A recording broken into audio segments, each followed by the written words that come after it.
So, we are going to Loch Ness in Scotland from Berlin. It's a long journey, but a really fun trip, and I want to show you all the interesting things that you might encounter if you go with a car, and show you the cost of the trip as well, so we can see whether it's cost effective, whether it's better to be with a car on a ferry or to simply fly. It's a longer trip than flying, obviously, but you can create a lot more memories, in my opinion.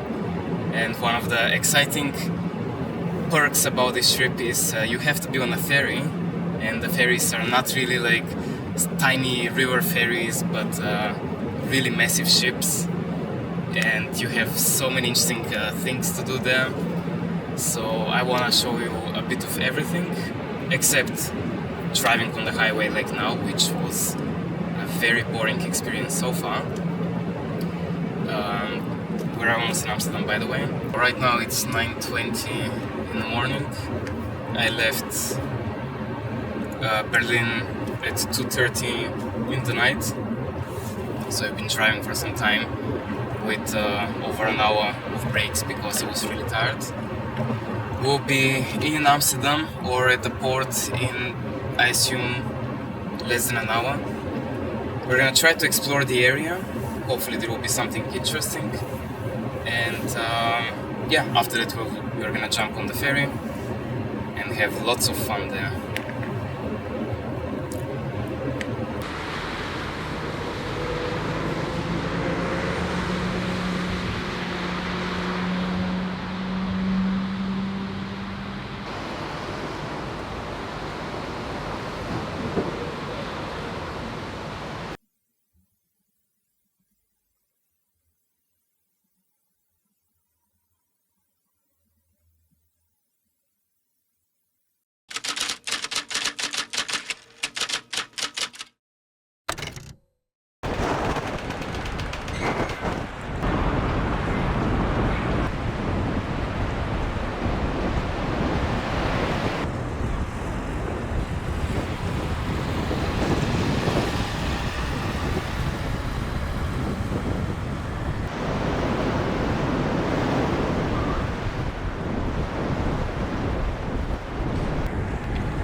Anyway, we arrived at the port, and I wanted to record some videos to show you what you can expect here, but the weather is so bad that I'm just gonna show you footage from the previous years.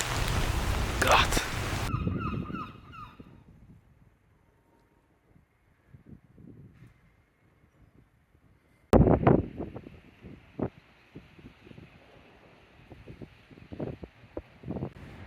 Look at this, it's amazing, right? And look at this, amazing, right?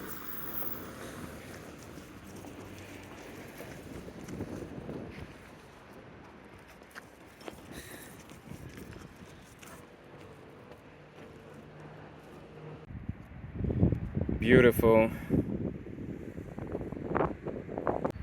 This is one of the cutest little houses at Jacob van Heemskerstraat. People say there's not much sun in the Netherlands. I prove you wrong. There it is. A massive hot ball on the horizon.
Okay, enough of this terrible weather.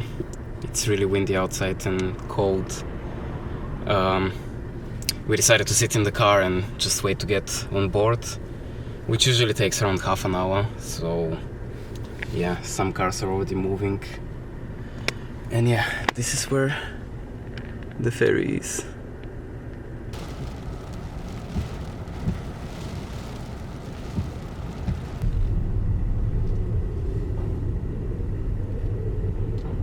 Alright, going in. But due to the strong winds, this journey will be 24 hours long. I don't even know what to say. It's gonna be okay. Spent a lot of time lying down.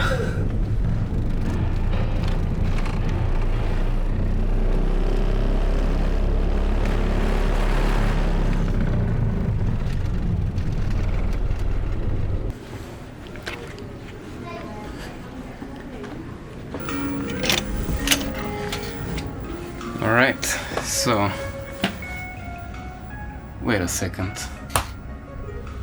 There is only one bed? Oh yeah, No. there should be two. But yeah, this is what you get for 80 bucks for 2 people. I can't believe we have a window. I don't know if I booked with window, but that might be an upgrade. And this is the fancy toilet. It's quite nice. You have hot water here. And currently this is the view.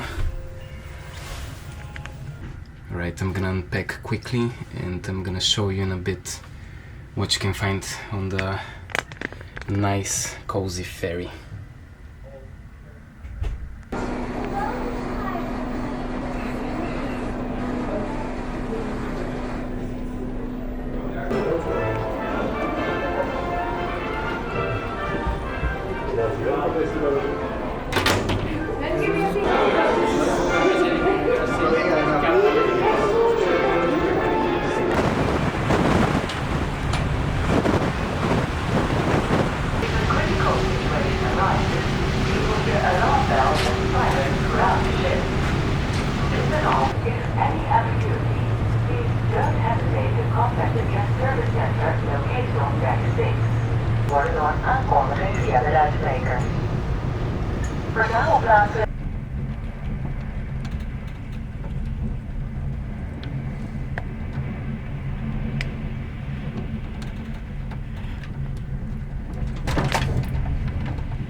Good morning everyone, or afternoon.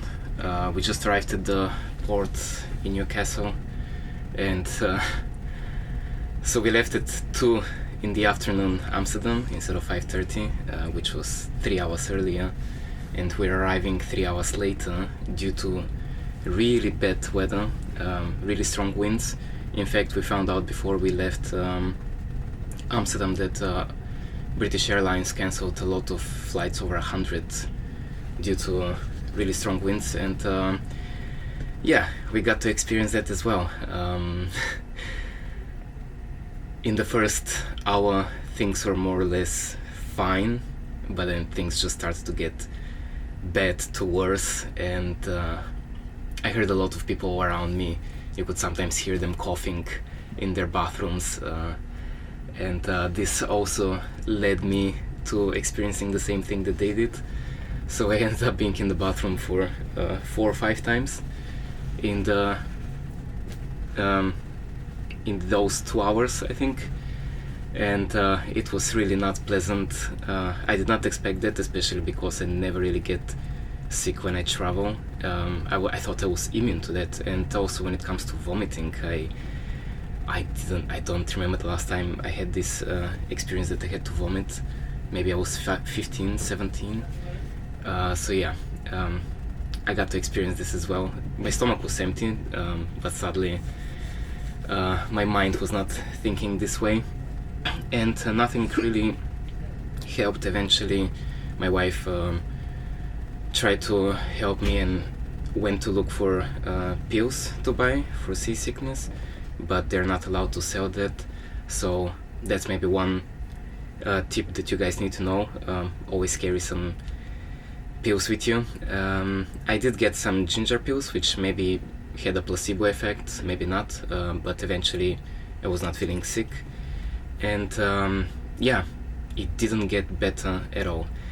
And this is a bit of a nightmare, especially when you know that you'll be for 22 hours on that boat and you cannot opt out. So I couldn't film anything, but after this video I'm gonna show you what you can actually get on the boat, and also the food, dinner and breakfast, because we're going back in 2 weeks with the same ferry. So I'm gonna film on next time everything. But yeah, at some point we did have dinner. It was really empty, usually you have to queue. But yeah, pretty much everyone was in their rooms hoping for the best. And we skipped the breakfast because even though they told us that the winds will be a bit better after we get to the English coast, they did not get better. In fact, it felt just as bad as when we were in the open sea, and it only got better when we arrived in the port. So we are basically paralyzed for hours and hours in our beds. And that's a second tip. Just lie down.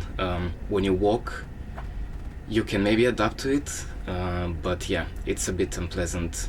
But when you lie down, like, the center of gravity or your balance is very low, and you don't really feel it that much. Dear passengers, we are finally arriving in Newcastle.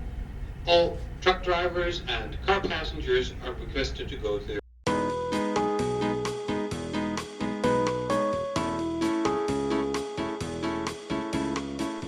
Okay, 10 days later, let's quickly see what we can do and what we have on the ship.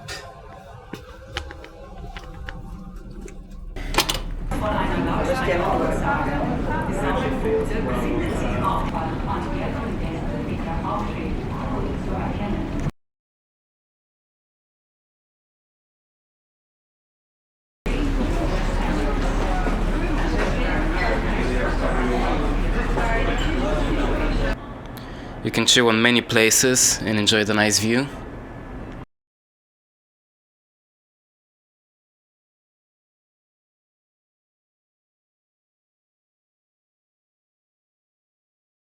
You could also go to a cinema. You have an ATM machine. You can gamble your future if you want. Or you can play games if you want. You can have your business meetings. There are also a few nice restaurants here.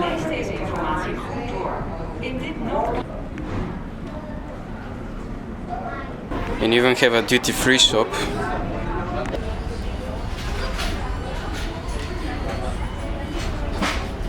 You can also try to find this sky bar, which last time it took me half an hour, and I realized it's just like panoramic place where you can sit outside. Maybe in summer there is a bit more, but in winter there is nothing.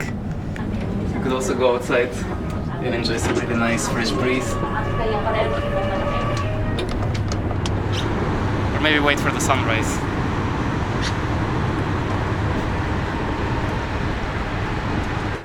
You can also run around the hallways if you feel like it. You can have a massage if you want. But the best of all is, it just really feels like home.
21 centuries later.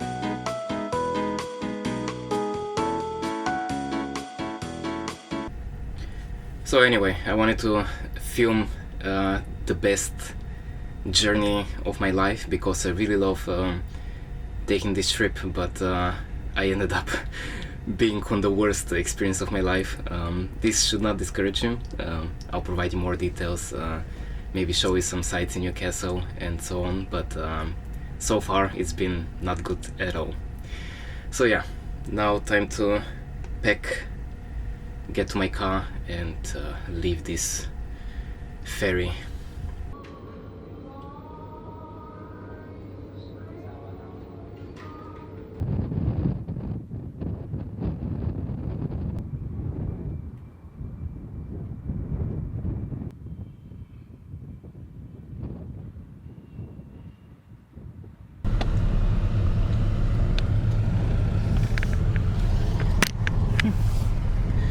Right now the border check.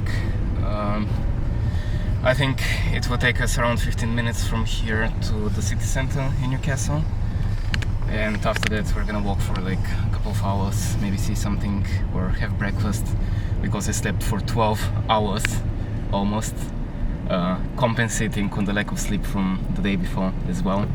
Plus, what else can you do when you cannot even walk? So yeah, it will be fun.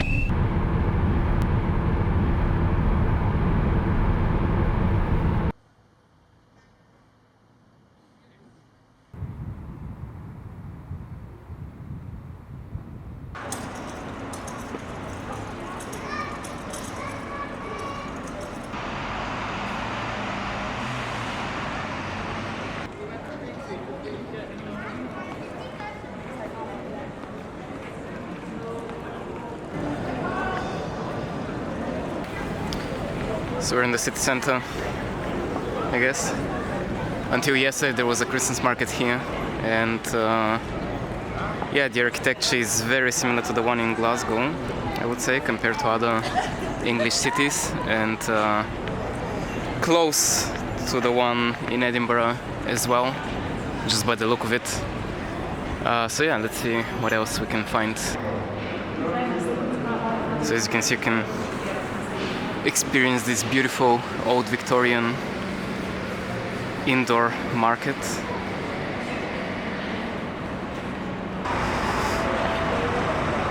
Look at this nice building. Theater, I guess. It's so nice.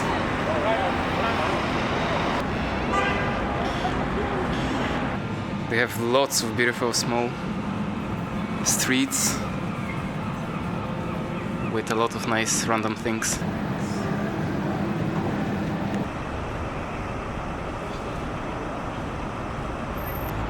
Wherever I look, I see beautiful architecture in the central area, and down there is the Newcastle Cathedral, as well as I think a castle. I think I've been there already, so we're gonna also check that part. There's also the American Wendy's, something that we don't have in Europe, I think.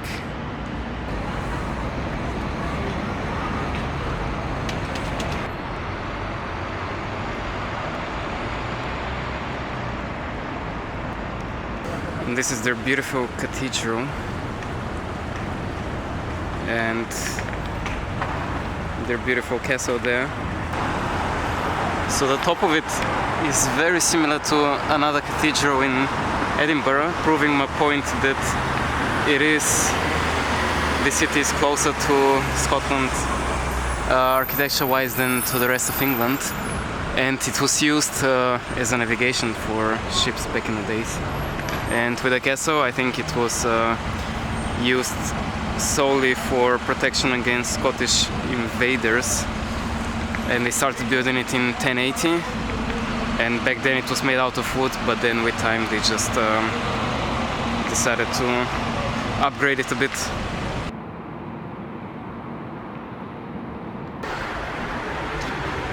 Okay, let's go to Scotland!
from Newcastle to Inverness.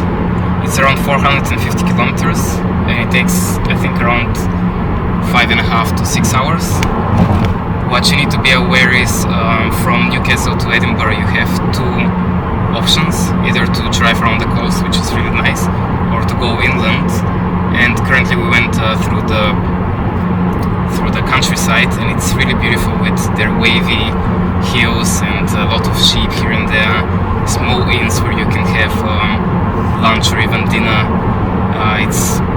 It gives you a really special vibe to it, so I can also recommend you that road. From close to Edinburgh to Perth you have motorways, and afterwards you're basically on just one lane road which takes you all the way to Inverness.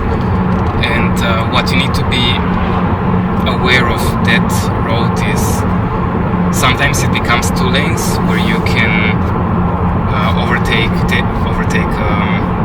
trucks and so on, but it can be really dangerous, especially if you drive in the night. Sometimes you might not see when the road ends and it becomes one lane, and this is the big problem, and I think there are some accidents that happen just because of that.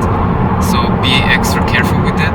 Also be aware that we are in the UK, and people not only drive on the other side of the road, but they also use the imperial system for speed and distance, so you would see miles and yards rather than kilometers and meters. And yeah, just do your research before you come. 50 miles is 80 kilometers, 70 miles is 113, but try to be aware of that as well. There are no gas stations on the motorways, you always need to leave. Luckily there are no pay tolls. There are also no pay tolls in the Netherlands and not in Germany as well, but in Germany and continental Europe you can still be on the highway and have a drink and fill up the tank, but in the UK you always need to leave, but luckily that's not really a big issue. So another thing for you to be aware of is plan ahead when you're gonna eat and where, because a lot of the places close earlier, and once you get into the mountains and the highlands it really gets very empty and remote. It's a really different world compared to the rest of the country and even Europe. So yeah, you need to simply be aware that things might close at 5 p.m, some other place at 7 p.m, but you might not have the flexibility that you would expect to have on a big road like that. Even though it's not big, it's still the only road to the highlands. So yeah, be careful with that. And if you can avoid driving in the night, do it, because it's really, you can't really see a lot, and this area is really beautiful, especially the area around Pitlochry and Aviemore, where most of the tourists go in winter. It's really magical area, which hopefully we'll get to see one day and in another video. And yeah, we're very close to Inverness, maybe 40 minutes away, so tomorrow I'll show you Loch Ness and its glory.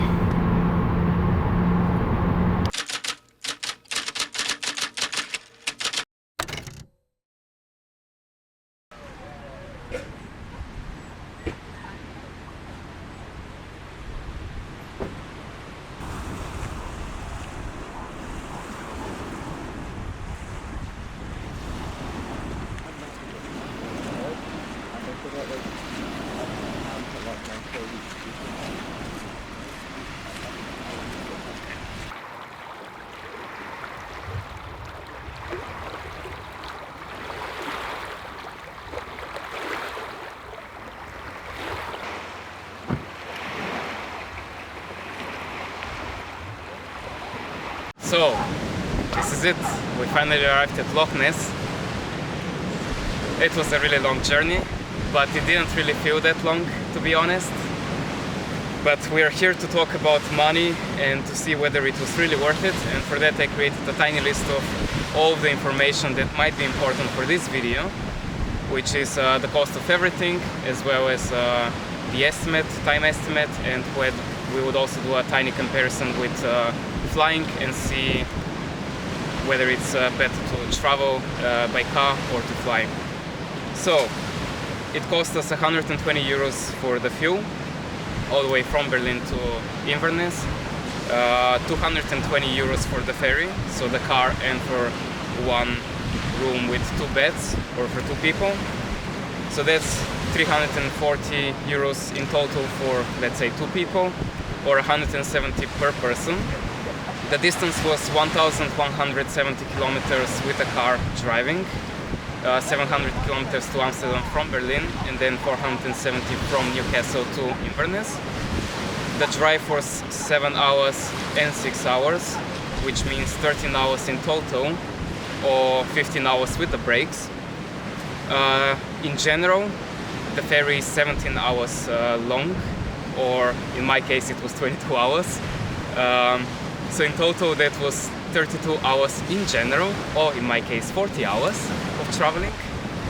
Now, flying is 80 euros approximately one way, or around the holidays it's 180 euros per person without the luggage. So if you want luggage, because obviously you want to carry things, you should probably put around 50 euros extra on the price, which would make it 120-30 euros per person, or maybe 250 euros for 2 people with luggage. The flight is around 12 hours. There are no direct flights, so you need to do a transfer in London or Amsterdam. And there are a few methods. You can also fly directly to Edinburgh and then take a bus. But yeah, it's approximately 12 hours of travel. So, what do we do with this information? Is it worth it or not? What is the verdict? I would say, so the short answer is yes. It is worth it to come with a car, to travel, to be on a boat, suffer if you have to suffer. It really is worth it. But the long answer is it depends. It depends on the person. It depends whether you are willing to experience what I experienced, because it could happen. It didn't happen before, but it happened now. So flying is faster, more demanding and more stressful. It is cheaper though, but on the other hand you always need to be aware what you want to bring. There are tons of limitations. It's really not fun to go through the check-in process. You know, you have to sometimes take off your clothes to prove that you have absolutely nothing. However, driving is more time-consuming, less stressful, more expensive, and you can really bring whatever you want to have with you, pretty much. No one really checks what you're carrying to a degree. You can stop wherever you wanna stop. You can see so many other more interesting things here and there, and it does feel like a journey rather than just skipping distance.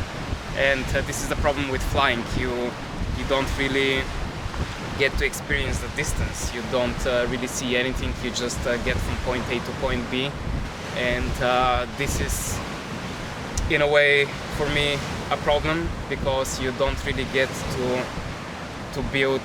You don't get the chance to build experiences and create nice memories in your life, because you just get to the final location. And when you drive with a car, when you stop here and there, sometimes you meet new interesting people. Sometimes you see new locations. Maybe there is a castle not too far away from where you're driving, so you stop for 20-30 minutes, you take a few pictures, then you print them, and you have a nice photo album. Also on the ferry, when you get on the ferry, it doesn't really feel like you're traveling. In general, my exceptions of course. But when you're there, you don't really travel. You are in a mini town, a place on its own where you have a lot of different bars, cinemas, restaurants. You can even shop, you can walk around, you can do so many different things which can be part of your journey. Meet interesting people as well. And this is what makes this trip for me special. And this is why, despite this terrible experience that I had right now with the ferry, I would still do it. because it's something that you simply cannot get with flying. But you need to give yourself 2 extra days for the traveling, and not everyone has it. So my advice is take things slowly in your life. Sit in a car. Yeah, it's gonna be a bit more expensive. Maybe if you're with 3 people, it's gonna be very cheap, but you're gonna have really wonderful memories, and you can see so many things on the journey. Hanover is a place to be in the Netherlands. Apeldoorn is a really nice town. Newcastle is wonderful. The landscape around England and south of Scotland is also really beautiful. Edinburgh is amazing. Stirling is really an iconic small gem of a city in Scotland as well, and it's on your trip with a car. Pitlochry is in the middle of the mountains, and it's a really nice location as well. And this can all be like something that you can just stop for an hour or 2 to just see it and yeah, create wonderful memories. So yeah, I hope you enjoyed this video. I hope you got some useful information out of it, and I'll see you in another video one day. Okay, I'm really done with this. Yeah, okay. It's really cold here, but yeah, I hope it was not too long. Maybe you can take a photo of me while I'm here, because I don't know if I'm gonna stand in the cold for much longer.